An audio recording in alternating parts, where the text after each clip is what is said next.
is mind. Mind is the reason we all are stuck here. Mind, body, and intellect. These are the three things that you think you are, but you are not. Today's session, Bhagavad Gita chapter 6, Dhyan Yoga. All the yogas are created so you understand who you are. This world so complicated, so tough to fight temptations, desires, all of these things are coming at you from different directions. Different yogas are given so that we can control our mind, we can manage it. When you come in this world, people say you didn't have a choice. My dear friends, you have the choice. As long as you have desires here, you will keep coming back here. Very simple. Okay? Now the next step is, if you have come here in this materialistic world, all you have to do is manage. All we have to do is manage. Manage your karmas, manage your mind, manage your desires, manage the ego inside of you, manage the worldly attractions. After knowing what is the truth. The tough part is, in our lineages, in any culture you go, Hindu, Sikh, Muslim, Japanese, Chinese, any culture you go, they have some set of rules.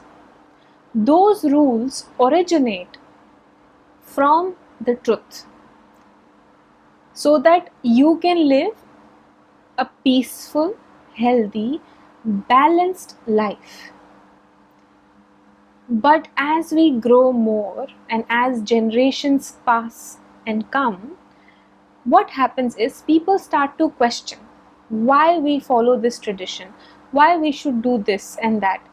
Questioning is not wrong. Questioning is not wrong. The problem is that you don't know the truth, and those passing on the traditions have also lost it. Merely the traditions have left. Don't take your bathroom slippers somewhere else. Don't eat food on bed. These are some things. Eat only 80% of the food, 80% of the stomach, capacity. These are traditions passed through lineages, through parents to kids and all. To manage this body, manage your energies around, keep a clean environment, iron your clothes. Why all of these things are there? Energy management. If you take something to bathroom is a negative area, you take something out from there, then the same slippers you're using across the house, negative energy. That's what these symbols and meaning meant. The knowledge has left, but the traditions pass on. That is the reason we youngsters or the new generation gets confused. Why? Because the why is not retained, but the what is retained. Why we are doing everything? Why are you here? To fulfill your desires, have a luxurious life, be happy, be content. The goal is to be happy, isn't it? And when I tell you, no matter what is on the outside, you can still be happy. Your happiness has nothing to do with outside world. Happiness is a choice. You have to choose it. Now there are two ways to be happy. One is the deluded way, where you ignore everything in the reality and live in your imaginary world. That is one way, where you start reprogramming your mind such that you say everything outside is just karma, everything is there, people are behaving like this, I don't care, and start reprogramming your mind. I am happy, I am in this state, I don't need anyone. So this is delusional. The other way to be happy is seeing everything as it is. Yes, there is crime. Yes, people are hurting others. Yes, people cheat other people. Yes, everyone is mean, selfish, sometimes evil. And yet, realize that they are only doing this based on their sanskar, their swabhav. This is what they know. That is why they're doing this. This happiness is persisted. The other one, the delusional one, is temporary. When it's out of your sight, it's out of your mind. But it should anyway be out of your mind. Today, Dhyan Yoga, chapter 6, verse 5, Shlok 5, we are talking about mind, our greatest friend and greatest enemy. In Divya Sakshi Marg, we teach mind to awareness. Going from confusion, mixed signals, lack of decision making, problems, suffocation on the inside, depression, anxiety, stress, and moving towards awareness. Awareness which is always there. You are always aware, just forgotten about it. Someone inside of you is watching everything. Even right now, when you're watching this video, someone inside of you is watching this. Don't say it's your mind. Your mind is a machine. It is powered by electricity. The electricity is the soul. Soul is a permanent seer. It's nature. Cannot be changed. It's always seeing. Either you acknowledge it or you don't acknowledge it. It is seeing. All we need to do is realize I am not the mind. Mind is cheating. Mind is the fraud. Mind wants to retain its identity. Mind will say, I am a nice person. I have done so much. I have done so much. Why no one is kind to me? And when you, the seer from the behind, tell him, what have you done, my dear friend? What have you done that was not already your duty? You were nice to people. Isn't that what is supposed to be?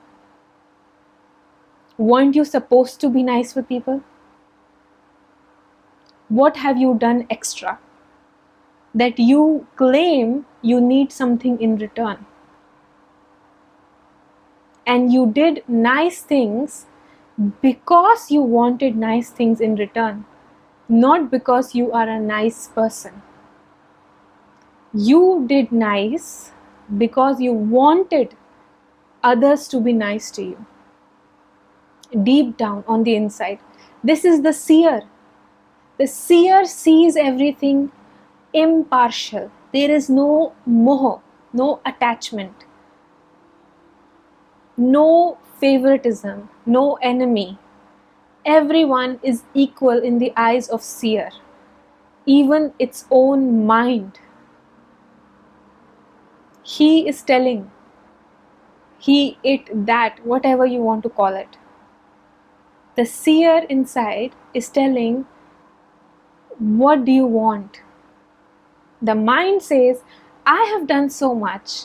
I have sacrificed all my desires for the sake of my children, and now my children are behaving this way with me. This is the mind talking.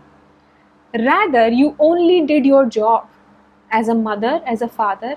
You did your job to raise your children. It was your duty. It was a choice because you had children. You only had children. You only wanted children. You only sacrificed everything for your children because that was your attachment. Your attachment. You will not do that for someone else's child. Please understand. For a neighbor's kid, you will not sacrifice your desires. You did it for your own child because of your attachment. Then you blame, why? God, I have done so much. Why with me? So, the seer behind, who is seeing everything impartially, he knows hypocrisy when it sees. Okay? What we do is, we believe an upset mind is me. A happy mind is me. This body is getting hurt. This mind's identity is being attacked. When you start seeing the world like this, you don't need a guru in this world. You can walk Bhav Sagar. You can walk freely anywhere. But unless you see yourself completely, until you see, you need a guide to show you who you are, a mirror. That is why Guru is often called as a mirror in our lives who shows us who we are. That is the only person you are escaping from.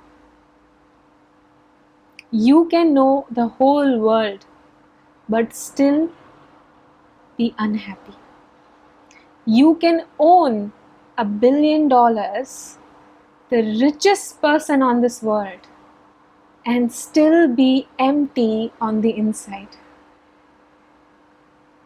Because you never spent the time here to know yourself. And it doesn't take that much time. My dear angels, how much time you need to know someone else? If 6 months you stay with someone, you will know their habits, what they like, what they don't like. If you're acutely observing, isn't it? You can know, right? What boosts their ego, what put them down, what hurts them, how to make them do something, how to tune into their thinking process. 6 months, if you acutely observe someone, you can know them completely. 90 years you stay in this body and still unknown of this. Why? 90 years you stay in this. Still you have no idea about yourself. Do you know why? Because mind shields its identity. It's protect. Because if you truly know it, then you will start separating from it. You will start running away from it. You will realize how dirty you are on the inside. How dirty thoughts, not just dirty as a sense of in negative way, dirty as in how much you want to hurt people, how much anger is suppressed inside of you. You don't even know. A guru's job is to show you at the right time. He cannot also show everything in one go. He needs time. You know, if he tells you the whole truth in one day, you won't be able to digest it. That's why it's called peeling like onion, slowly uncovering. Now, we're talking about mind. Dhyan Yoga is focused on mind, going inward. Inward is what, my dear angels? Inward is what? Your organs? That's what you want to see? Inward is what is behind this chaos and confusion and depression and anxiety and stress. What is behind all of this? Power of 1,000 suns inside of you. You have that power. All shielded with Kam, Krodh, Lobh, Moh, Ahankar. Suppressed power. Avatars who are not yet Viksit, have not converted into the next form. So, Shlok 5 says, elevate yourself through the power of your mind and not degrade yourself. Job is yours, okay? Immediately, Bhagwan Krishna is saying, it's your job. It's your mind. You need to elevate it or degrade. It's up to you. For the mind can be a friend and also the enemy of the self. Who is the self? Self is you. I am that. Atman, Brahman. That is the self. That's me. The whole universe, multiverse, that is you. This body and mind can be your friend or your enemy. If you let this mind go out of control, do random things, go in the world and be crazy, give it whatever you want. You know how spoiled brats are? Like rich people's kid, some of them, they call spoiled brat. They are given extreme freedom, extreme money, and they are just, doing whatever they want. If they do mistakes, that is also covered. Attachment of their parents cover the mistakes of their child, isn't it? That's moho. That moho you have for yourself. You ignore the mistakes of your mind, you don't punish it, and you let it do whatever it wants, wherever it wants to go. Like a spoiled brat is your mind right now. Someone needs to tame it. If you are too weak enough to do it, a guru comes in your life who takes control for a while. Then Guru says, now you are capable enough to do this yourself. Now I have made you strong enough that you can control this uncontrollable beast. It's your job. Next verse says, for those who have conquered the mind, it is their friend, and for those who have failed to do so, the mind works like an enemy. Enemy, why?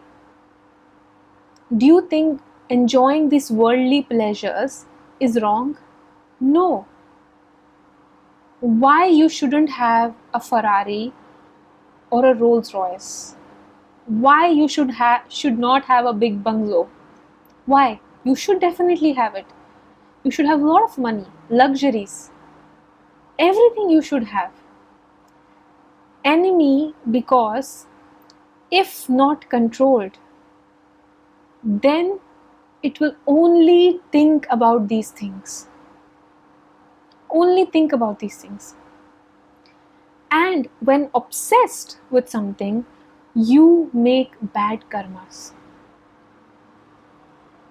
A person obsessed with a girl either throws acid on her or rapes her. And if he loves her, he would either let her go or marry her if she wants to. But obsession is wrong. We are obsessed with sukh. Sukh is pleasures we get from this world. What we say, शेर को खून लग गया है, isn't it? So it's like that. So once you are given the pleasure, once you have enjoyed, it's very tough. It's very tough to not want it more. Humans, what they do is they don't enjoy what they have now. Rather, if I give you a really good plate of food, chappan bhog, while eating, you will think, how will I get this tomorrow? Tomorrow also I want the same thing. Do I have to come here again to eat?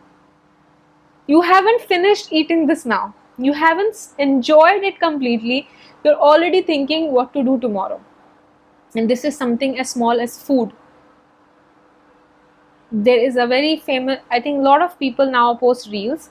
So this one person said that I want everyone to go in business class or first class once in their lifetime. Then someone asked him, why are you saying this?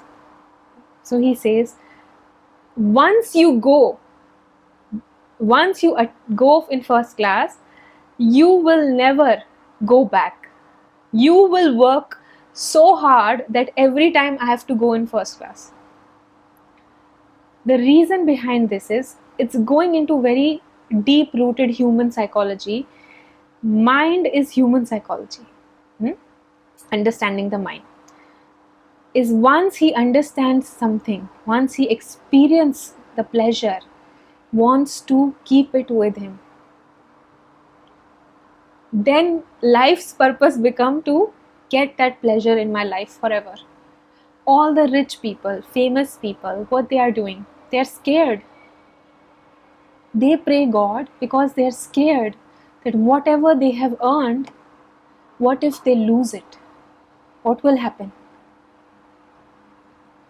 What will happen if they will lose it? That is why they pray, not because they are gratitude. They're scared. Deep down there's insecurity. The yogis who have conquered the mind,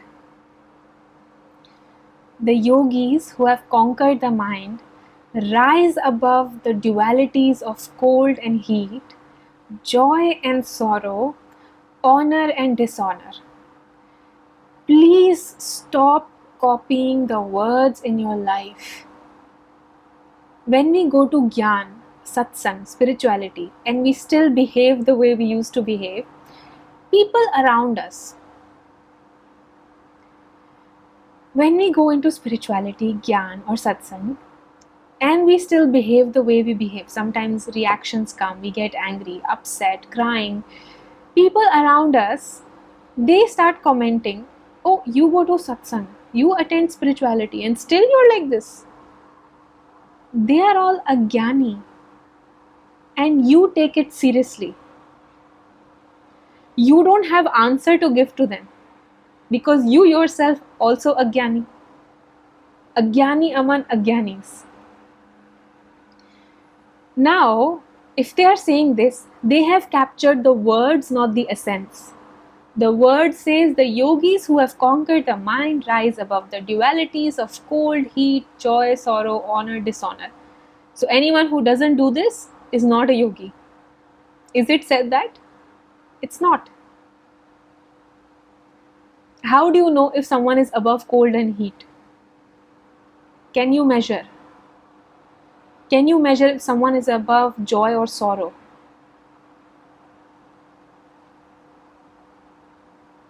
It's self thing.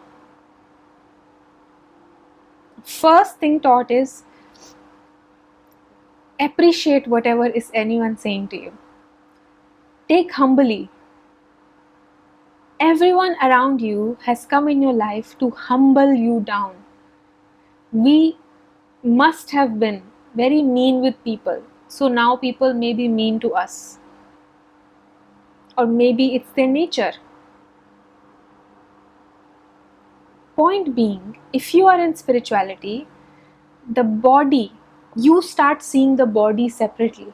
Who is getting heat? This body. Who is getting cold? This body.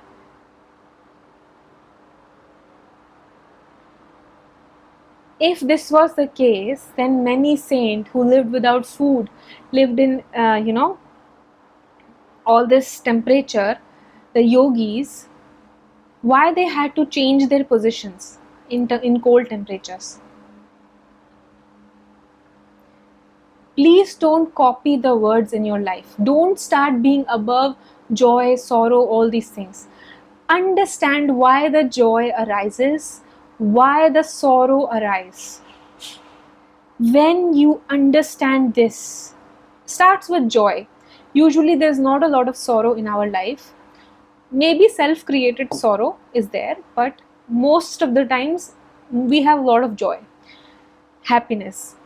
But we don't understand. If I'm getting happy, I should know what is making this mind happy in today, right now.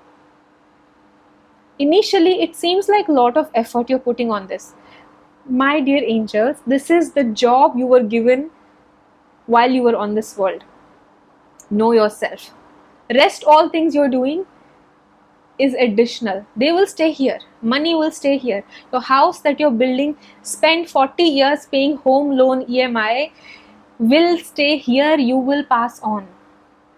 You will pass on. That home loan you paid from every single monthly salary will be your work, your hard work. But the house will remain here. You will leave. And you will leave empty-handed because you never knew yourself. What you had to know why I feel happiness in some places, what brings sorrow in me. That is the tough part. What brings, how I feel in praise, when someone praises me, what is happening inside of me. If you're seeing separately to yourself, Dhyan Yoga is the art of bringing all your senses together so that you can see yourself completely. Now, when someone praises you, what happens? Your ego is boosted. Immediately you feel happy. Something is happening inside. Know yourself. When someone blames you, say you are wrong, something happens there also. Figure out what's happening. You can spend 30 hours in meditation and still not know this, because you may be doing the wrong thing. That is why we need someone to guide us. Gurus, when come in life, they give us shortcut. Please understand. The whole world is going in a direction. Everybody is at the end going to be inward. But with someone's help, a catalyst, it can be faster. Now, my job is not to brainwash you. My job is not to tell you what you're doing is wrong. Everything you're doing is right. Even if you get angry, it's right. A normal, natural person, if someone says negative words, victimize that person, blame that person, a natural person will definitely get angry. It's nothing wrong in this.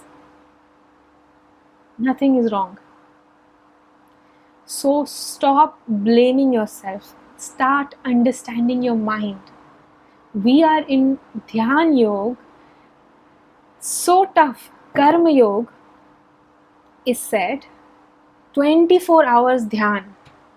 Karma Yoga is saying keep doing the karma without any desires.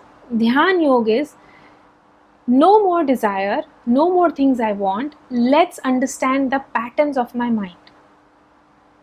Where I want to take you is even a higher state above the Gita, the highest state where Bhagwan Krishna lives, where he is doing Karma Yoga, Jnana Yoga, Bhakti Yoga, Dhyan Yoga, everything he is doing and yet being a seer. He's not just sitting under a tree or a gufa or a cave. He's not just doing karmas or earning things or running a kingdom. Not just giving gyan, doing everything, balancing it all, and yet remain untouched. We need to reach that state where we live like Bhagwan Krishna. So the other day I also made a reel where Arjun also is ahankari, Duryodhan is also ahankari. Duryodhan's ego says, I am right, I am the only one, everyone should call me God. Arjun's ego says, who am I to do anything? How can I kill people? How can I, such a nice person, hurt my own guru? This is also ego. This is a nice person ego. This is an evil person ego. Both is ego. And there behind is Bhagwan Krishna. Impartial. No ego. This is also right. This is also right. Time has come for Kaurav to leave. It is karuna, compassion of an enlightened soul to actually kill those people now, because the more they stay here, the more karmas they are making. They are beyond saving. Death is the only outcome. Once they die, sangat, company will change, environment will be different, punishment will be served, then rebirth, new life, new opportunities to change yourself. Look at your life. You don't know what you were in past life. Past life, how you lived, we don't know. Today, choice is given for you to make different choices. Be more kind, be more humble on the inside. I never say change anything on the outside. On the inside, be more kind. Accept people. Don't want to change them. Love everyone. Forgive them. We are all agyanis. Little Maya diverges a small saint. Big rishis, Sant Mahatma, if they are cursing people, giving shrap to others, if they can go down, we are simple ordinary people, so your enemies are also struggling with this Maya of their own. Forgive them, bless them, love them on the inside. On the outside, just behave as you should behave. The right way. It's all about inside. Outside, you don't even say sorry to one person, but on the inside, you seek forgiveness from everyone. All your karmas will be gone. So, closing into today's verses, I've just covered 3 or 4. You are already the most powerful person on this world. Most powerful person. You just need to realize it. Hari Om.